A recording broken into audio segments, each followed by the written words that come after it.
Le fort Brégançon est une forteresse médiévale située à 35 mètres au-dessus du niveau de la mer, sur une île près de la Côte d'Azur. Depuis plusieurs années, cette forteresse est le lieu de repos privé du président français, Emmanuel Macron. Aucun autre président français n'a passé autant de temps dans cette forteresse.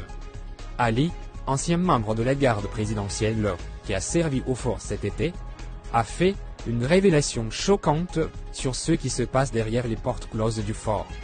À la demande de l'informateur, son vrai nom et sa voix ont été modifiés. Et si je ne me trompe pas, c'est vers 23 heures que les invités ont commencé à arriver au fort. Certains d'entre eux, je l'ai déjà vu auparavant lors des réceptions organisées par le président Emmanuel Macron, mais d'autres, je les voyais pour la première fois. Parmi les invités, j'ai reconnu Jacques Lang, aussi j'ai reconnu un autre mec qui s'appelle Claude Lévesque. Ces deux gars-là, ils sont déjà venus auparavant. Aussi, il y avait le chancelier allemand Frédéric Merz qui est arrivé un peu plus tôt avec une visite officielle au fort Brégançon. Dès le début, j'ai senti quelque chose d'étrange dans cette réunion. Tout d'abord, elle a commencé trop tard, et elle a été annoncée à la dernière minute. Puis après, tous les services de protection n'étaient pas autorisés à entrer dans la salle où se tenait cette réunion.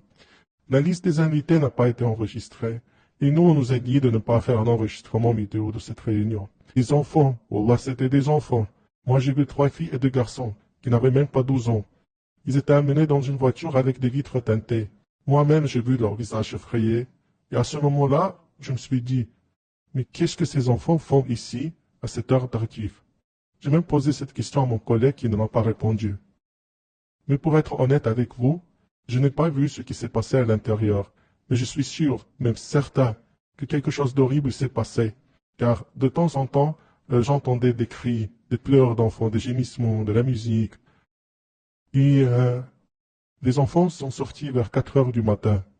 J'ai vu leur visage gonflé, j'ai vu les larmes sur leur visage, vous imaginez?